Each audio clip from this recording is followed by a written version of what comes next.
Monsieur Carpentier, bonjour, c'est Nathalie, l'infirmière de la Louvière.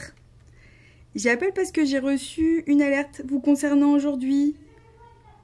Comment allez-vous? Depuis 3 mois, Nathalie Mordac est informée au quotidien de l'état respiratoire de ses patients.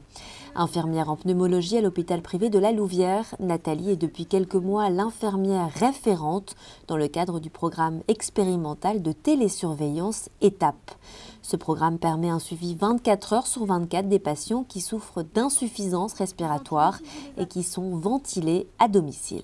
Donc ça, c'est une ventilation non invasive les patients qui participent au programme ETAP ont un petit modem dans cette machine qui permet que la machine soit connectée à une plateforme qui s'appelle ADEL. Et donc tous les jours, les données de la machine, donc les données patients, arrivent sur cette plateforme ADEL.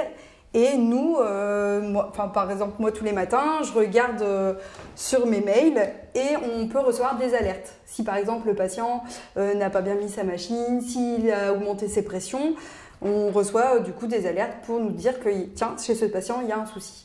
Et en fonction des mails reçus, j'appelle directement le patient. Aujourd'hui, 25 patients ont été inclus dans le programme ETAP et reconnaissent une amélioration de leur prise en charge. Une prise en charge qui rend le patient également acteur. En fait, le patient, jusqu'à présent, on le voit en consultation, on le voit en hospitalisation, puis on lui redonne un rendez-vous à 3 mois, 6 mois. Entre deux, on ne sait pas ce qui se passe. Aujourd'hui, on peut faire de la télésurveillance. Donc le patient, on va pouvoir le suivre au quotidien. Alors, ce n'est pas de l'espionnage, hein, c'est un suivi médical uniquement. Donc, le patient, il a le sentiment qu'on ne coupe plus le cordon. Hein. Ce qui pouvait nous être reproché avant, c'est effectivement, on se voit en consultation une fois de temps en temps et entre deux, j'ai plus de nouvelles de vous.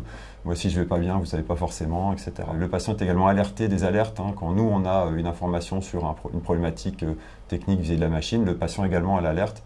De même que le prestataire. Donc finalement, tout le monde est informé de ça et ce biofeedback est à mon sens très intéressant et probablement vertueux à terme, notamment sur des problèmes d'observance. Un patient qui sait qu'il est un peu mieux surveillé aura probablement inconsciemment tendance à mieux utiliser sa ventilation. Prochainement, la plateforme ADEL va développer une application via laquelle les patients pourront faire part de leur état de santé. Le lien patient-médecin sera donc à nouveau renforcé.